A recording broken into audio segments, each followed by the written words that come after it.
Greetings, everybody. As you see, if you're a subscriber of mine, you realize that I am back in New Hampshire. Been here just a few days. I had to return to Michigan to get more of my property, including that bookshelf. That's been in probably my other videos, but I grabbed that and a whole bunch of other books that I wanted, as well as a few other minor items. And made the drive back here, the very long drive back here, and sounds like I'm going to have to go back to work very soon, maybe even this weekend. We'll find out more tomorrow. Um, Not really eager after so long. I've just reintroducing myself to my roommates and my connections back here in New Hampshire. Um, it is starting to feel a little bit more like home, and you can tell the difference as soon as you cross the border. I unbuckled my seatbelt because there's no seatbelt law, and while seatbelts definitely have a place, it is more comfortable to drive without them, and it's just a tiny, uh, tactile reminder of the fact that there's a little bit more freedom here than most other places. I wouldn't say it's necessarily the freest part of the entire world or anything like that, but there is a difference. I also breathed a sigh of relief to know that I had passed the gauntlet of New York State and Massachusetts with their anti-gun megalomania in a place where this is not going to be a problem, or much less of a problem. But anyway, what I want to talk about in this video is the topic of the labor theory of value. Now, I've made videos about this before. Many other people have done it before. It's been done to death. This was a debate that really was settled in the 1870s, not just by Carl Menger, but by a host of other people. And we just have this famous intellectual from the 19th century who very likely realized he lost the debate but never published that fact. That's speculative, but there's a good reason to think that could be the case. Who's still very popular among a certain small segment of the population. I think there's a certain amount of psychological appeal to what he was selling.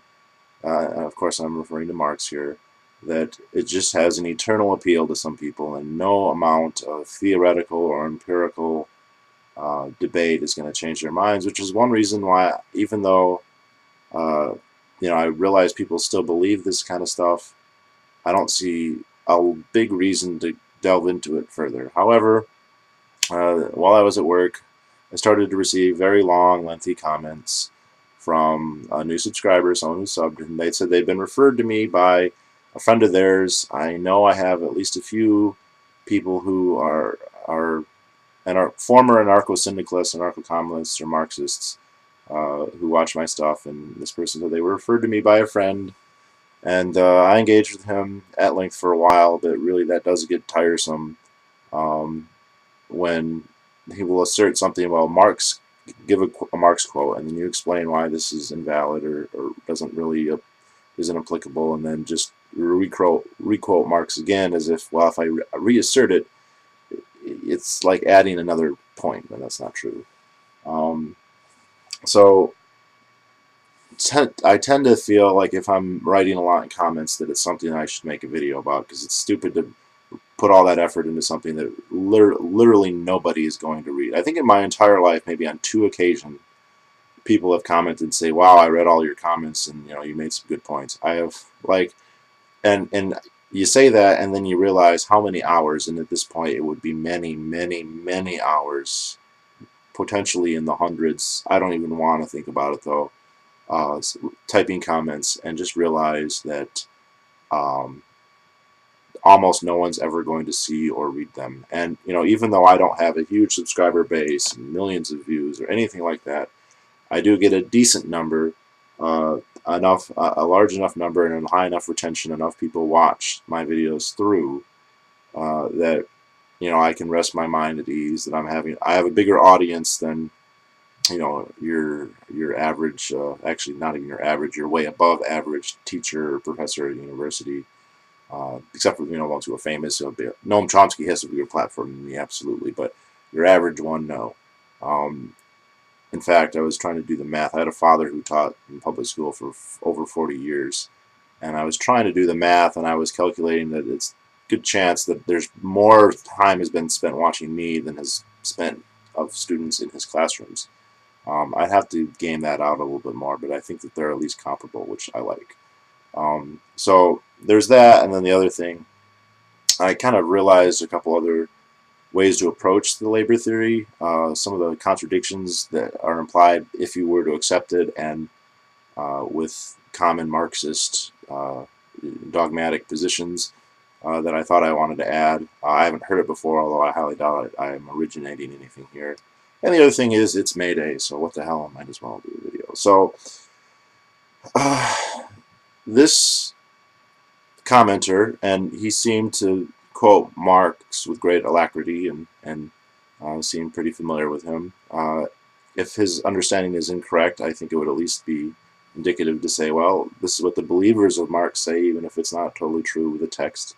And Marx is one of those writers that I do think one day I will have to go and actually read in depth, but it's not high on the priority totem pole at this point. But anyway, he was saying that the reason that there is an objective value to things is because labor is the irreducible element in all goods. There's a labor element there, and since it's the irreducible element in all goods, it is an acceptable metric to then measure those goods and come up with objective measurements of value. And I think that there are many, many problems with this. First, I think that it's incorrect to say that labor is the only thing that is the irreducible element in all goods and services, because I think that there are other ideas that are also irreducible. Human attention, energy, mass, matter, ingenuity, volition, comprehension. There's a large number of things. There's also many numbers. And another thing, this is kind of an aside, I pointed out, look, the labor theory of value doesn't really describe value, because there's plenty of things that didn't require any labor or very little, and yet they have a very high price, very high cost. And he said, well, prices and value are different, and prices are based on a use value, which is rely on a reductio at their circular reasoning. You're just gonna you're gonna define the definition using the definition kind of thing. I don't really think that's very persuasive. I mean, if use value is what's determining the value of everything, then what's the point of objective or labor theory of value? Why don't we just talk about use value? And be that as it may,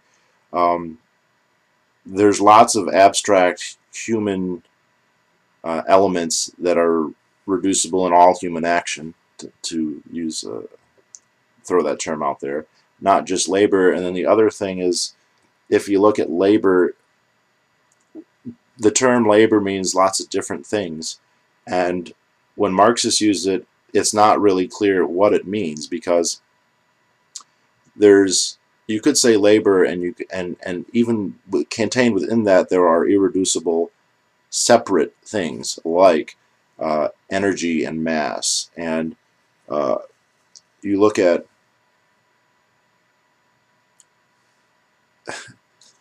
like, you could look at it and say, if we were to look at it like physics and say, well, labor is just the amount of force, the number of joules, the amount of energy. The more force that you apply, that's the labor. That's what's the irreducible metric of value that Marxists are so hung up about. It's the force. But Marxists don't use labor in that sense. They don't say that whoever applies the most energy gets everything. That would be an ocracy based on brute force. The brutes, the strongest, the draft animals would be the highest paid laborers. A horse or an ox or something like that. And engineers and people like that would have no, they would make almost nothing. They're only pushing pencil or typing keys.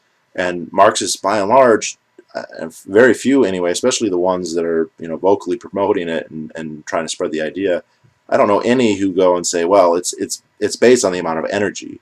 they'll say labor time or use value.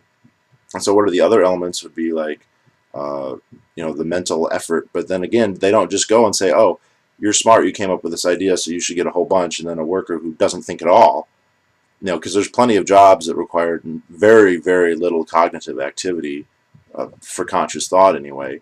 And they don't go to those workers and say, you're not thinking very hard, you're just doing a dead-end job that a machine could do relatively easily, and so you should be paid much less. The labor theory of value, if they're taking labor to mean mental inputs, would not produce the wage scales or the egalitarianism, just as anything based on force alone would also not be egalitarian. And then they say, well, it's a combination of the two. I'm like, well, if it's a combination of the two, it's not an irreducible thing. There are two variables, and you can pick and choose.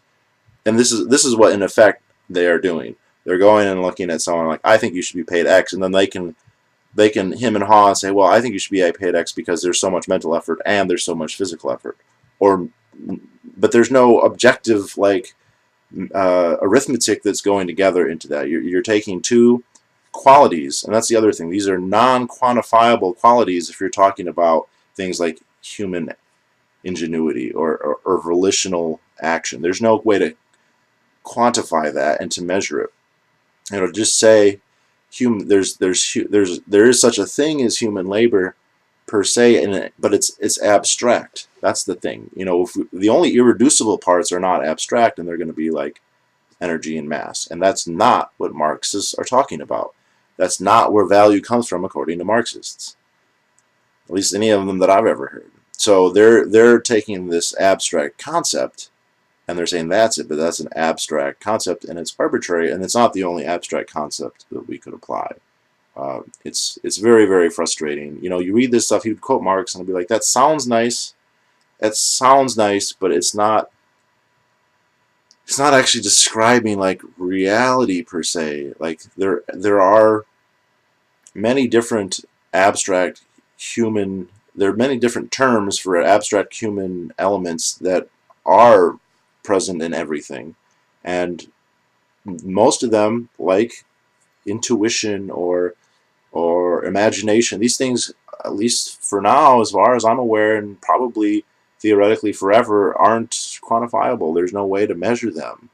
And then the other problem is, even if there was, what is the...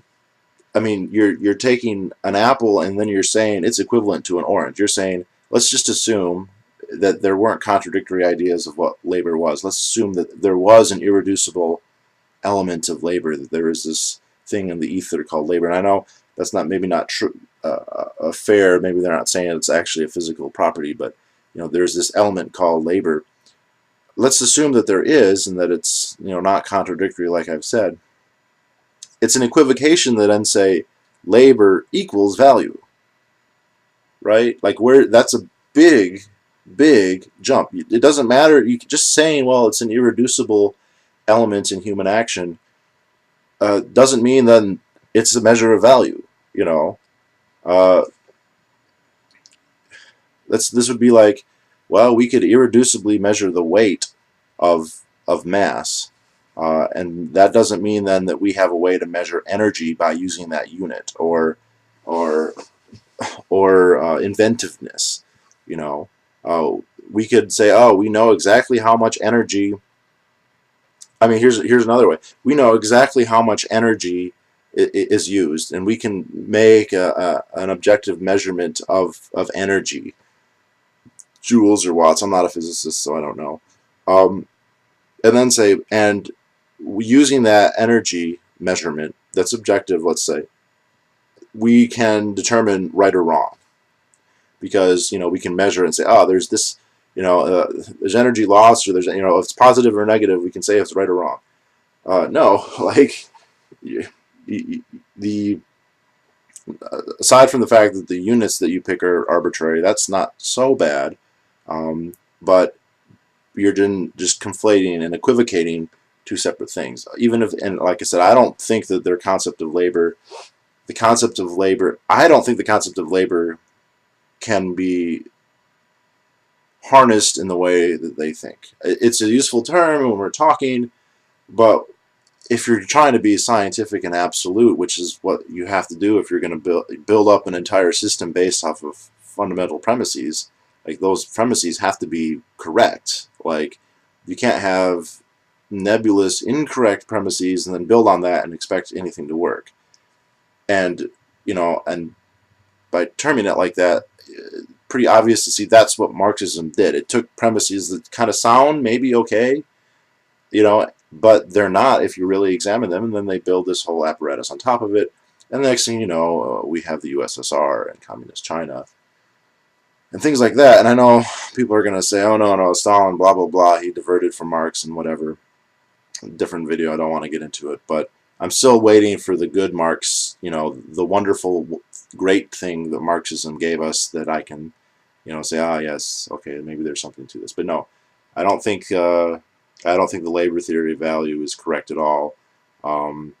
He was kind of interesting, and he was saying, well, prices, that's based on use value, and use value is subjective. And it's like, well, what if use value is subjective? Why are you using the term value if you think value is objective? And there's just a lot of stuff that doesn't make sense. But here's what I kind of realized talking to him, because I saw some videos about the minimum wage, and it was some YouTuber was kind of man on the street. I didn't really like the interviews that much, but he was asking Marxists about, should we raise the minimum wage? And he was trying to talk about the Fed, which is fine, but I think it's maybe too complicated of a thing, because let's just assume that the labor theory of value is correct and it's valid and there's objective value, and that putting your work, if you're a worker, then there's an objectively correct amount of remuneration that you should receive, and which has its own problems,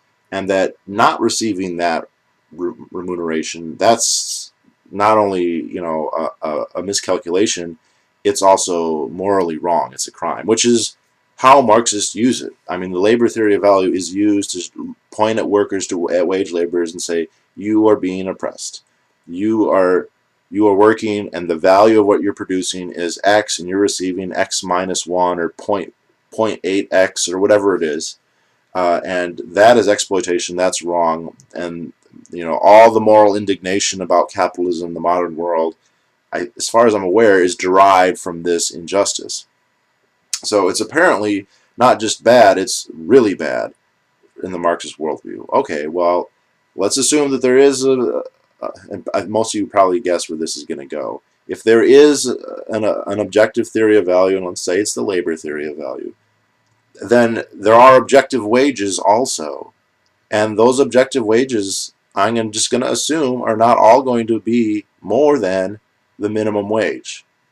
There are people who are objectively, by whatever magic arithmetic you use for the labor theory of value, their wages are going to be less than that, because there are people who are retarded, who cannot work, who are paraplegic, who are not very efficient. Whatever method you're going to use, you're going to find that there are people who don't make $10 an hour or $15 an hour.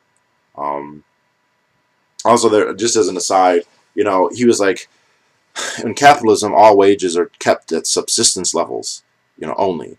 Just enough for the workers to keep working, which is, that's patently false. People are way beyond subsistence. And he started saying, well, now that things have changed, subsistence now, I'm including things like color television and wireless internet. And, well, A, poor people can afford that stuff much of the time anyway. Many of them have it.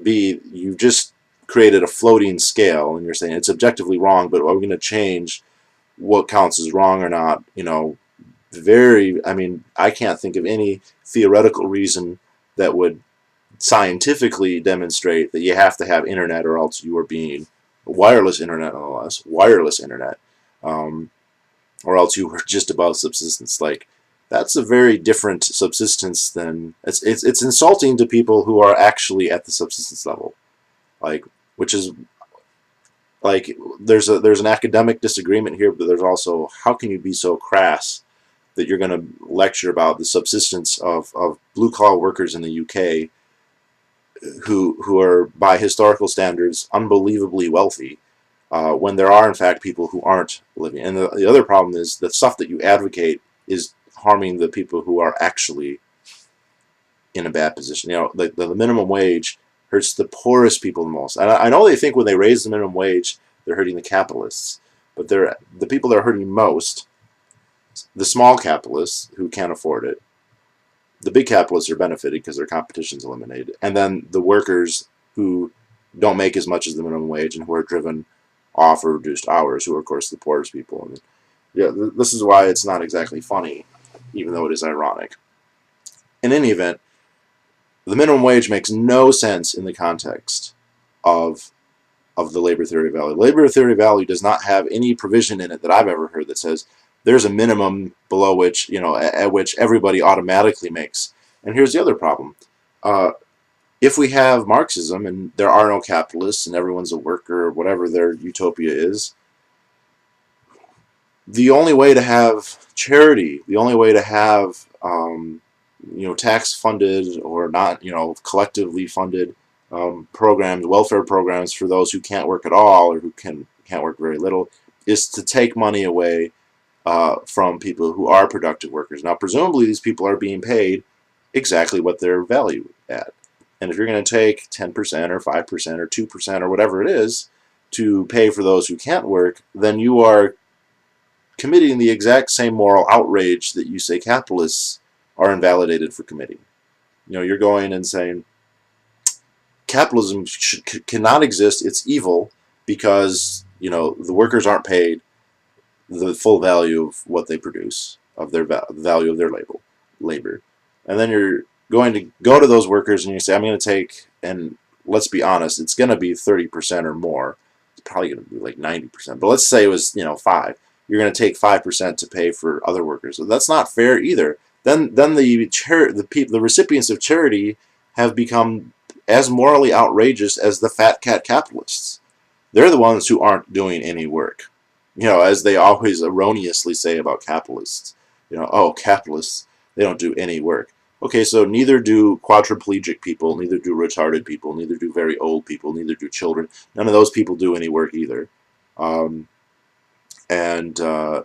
it's because of their some accident that they had no control over. Most of the time, that's not the reason, but sometimes it is. And if the siphoning off of the value of the laborers is the foundation of the condemnation of capitalism, then unless Marxism is going to basically liquidate all those who cannot produce, if Marxism is going to subsidize them, is what they keep saying they're going to do, the only way they can do that is by garnishing and stealing the value of the labor of the actual laborers. And why then wouldn't the condemnation be applied? The same condemnation. It's a complete hypocrisy. I've never heard anyone kind of make the connection. It seems like a kind of obvious one. You're going to talk about there's an objective value to, you know, labor, then that's almost, it's not the same as market prices, but say there is what a wage should be, and, you know, a government mandated minimum, it is not going to line up with that ever. And so you're going to have to violate the labor theory of value in terms of its moral implications with workers. You know, and I think the way they would probably get around this, and it's not really getting around it, it's a total cop-out, is to just assume, oh, the workers in solidarity will be willing to give, so they'll have the full amount of their labor, but they will, out of their Marxist generosity, because they're the new socialist man, they will take what is necessary to pay for those, and it will never ever be that way. There will always be people on the margins who don't agree with either the charity at all, or the extent of the charity, or the recipients of the charity. There will also be management costs, because there's going to be, it's not going to be the workers going and handing money to the individual people. I promise you that. So there's going to be a bureaucracy whose job it is to administer this wealth transfer. This exploitation of the workers is going to be managed by a bureaucracy. It's going to have to be, whether it's run by the union or by the collective factory or by the proletariat dictatorship or the office of the secretariat of the party, which is what it's going to be. Like, regardless of all you Noam Chomsky consensus building hippies, that's what Marxism goes to when it has any kind of power whatsoever. When it's a marginal thing in a capitalist society that's not, like a couple college kids, it doesn't get to that point because it can't. But if it ever became normative, then we would all have a huge problem because that's where it would go. Um, you're going to have this bureaucracy, and of course they have every incentive to abuse or to mismanage, even if they were altruistic. So this, to me, is just it's kind of, I think it's a good way to stop them in their tracks.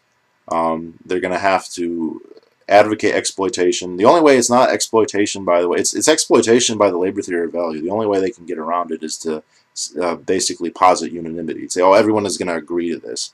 I love it when people base the deontological basis of their society on the assumption that there'll be unanimity. You get this with TVP a lot. Also, I've been getting a lot of activity on my TVP lately. I don't know. Those people fucking piss me off too. That's another reason I'm making this. Another aside. I have people come on there, tell me that I'm a moron, that I'm closed-minded, that I don't know anything about the Venus Project, that it's the greatest thing that ever, it's the solution to the world's problems. And then I'll come and say, well, what about the economic calculation problem? What about the incentive problem? What about the totalitarian problem? Venus Project is going to rule the entire world explicitly. What about the people who don't agree? What's going to happen to them? Are you going to let the Venus Project fail? Or are you going to coerce those people? What's the algorithm that's going to manage the economy? These are like, you don't have to be an economist. You don't have to be a libertarian. You just have to have a brain on your head. And as soon as you hear about the Venus Project, it should occur to you to ask those questions. And these fucking idiots who spend all their free time, apparently, preaching everyone how great the system is, when you ask them that, they don't have an answer. And I went off on this guy, and I was like, this is your system. You should be able to tell me. All right? You should have answers to these questions. You should have asked these questions yourself as soon as you saw Zeitgeist when you were in college. And you should have worked to, like, when I thought about anarchy, I thought about the problems. What about the poor? What about the roads? What about defense? What about healthcare? What about legal order? And I thought about them. I've read books about them, and I've talked to people about them, and because I wanted to know. I didn't want to just say, well, it sounds good to me. Let's just let me make hundreds of YouTube videos supporting an idea that I really have no idea if it will work or not, but it just strikes me as being nice.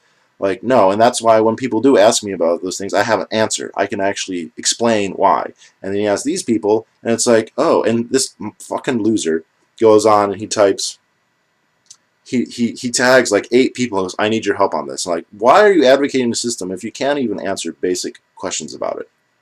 And why am I an idiot for asking questions that you should have fucking asked the first day you ever heard of this bullshit? And none of those people have come back to respond. So I don't know. Like, that kind of stuff pisses me off. And again, it's kind of pie in the sky, but the ideas are suicide. And so that's not pie in the sky, and it's deadly fucking serious. Even though I realize that that's a marginal thing. So I think part of my motivation for this is from that ridiculousness as well. Fucking the Venus Project. Which is so Marxist. It's not even funny, like, how completely unaware these people are, and how, as much as I know and read and think and whatever, I don't pretend for 1 second that I have the ability to run the world. That is the highest degree of hubris and conceit that I could possibly imagine, other than them saying they're going to run the entire universe. And yet you've got these fucking morons who don't know anything about any subject whatsoever. All they know is they watched a 3-hour documentary, most of which is about 9/11 and fractional reserve banking, which wasn't all bad. But now this 99-year-old former communist, actual communist, who invented some gadgets that are worthless junk. Look at the stuff Jacques Fresco's invented. That stuff wouldn't sell anywhere. It's inferior to everything else that's on the market. I mean, he made houses that look like Gertz. Like, oh man, this guy's so smart. He's copied like Mongolian technology, Siberian technology from the Stone Age, and he made it out of aluminum. Holy shit, he's a genius. He knows how to run the whole world. I shit you not. That's exactly what they're advocating, and it's ridiculous. And yeah, what are they going to do for the people who don't buy? They're going to get rid of them. They're going to have to, because it won't work otherwise. can't have a voluntary Venus project unless you assume unanimity. And you can't have Marxism and not violate the labor theory of value unless you assume unanimity, which is the most ridiculous assumption one could ever have about a human society. You know, we're more likely to get to the point where individual humans have the ability to fly or to live forever. You know, we're more likely to abolish mortality than we are to get to the point where there's unanimity in human society. But that has to be the assumption for them to kind of wash away. And it's funny with Marxism. There's such this class thing where anything you want to do against a capitalist is okay, and but anything that's done to a worker is not okay. And it doesn't even work if you look at just the idea of if there is an objective theory of value, then the capitalist is worth something. You know, they do some work. I know it's funny how they just think, oh no, Fat Cats, he just sits back and owns the company. I'm like, oh, then if it's that easy, then you go and own a company that way. Jesus Christ, like, man, I should just, I'm a capitalist, like, and like out of the manna of the universe, you know, factories will rise up, you know, like I had a genie and I wished for it. If it's their characterization is so cartoonishly ridiculous and absurd. You know, I can't believe that people can advocate this with a straight face and then spend hours and hours and hours on YouTube making comments about it, about how it's such a great idea, blah, blah, blah, blah, blah, blah, blah. Like, I'm willing to say things like, oh yeah, maybe Marx was a smart guy, maybe he was well-meaning. It doesn't matter, he's wrong. He's wrong on enough. I mean, it doesn't, you know, you can be 90% right, and then that 10% that's wrong, if you try and extrapolate an entire world system based on that, it's not going to work. It's going to be bad. And, you know, at best, that's what we're talking about. That's being very generous. So, happy May Day, happy Labor Day, or whatever it is. That's true. We have it. I can't believe we have this in the United States, Labor Day. You know, just spend your time thinking about how much you're being oppressed by your fat cat worker boss who gave you a job. You know, now the only people who think that are like actual like real people, because not that many Marxists have jobs. Some of them do, but you know, a lot of them don't, and they don't know anything about power dynamics of work and all that shit. But anyway, I hope I can upload a few more videos before I leave. I will try to. There's a couple more I'd like to do, but we'll see, and I'll talk to you all later.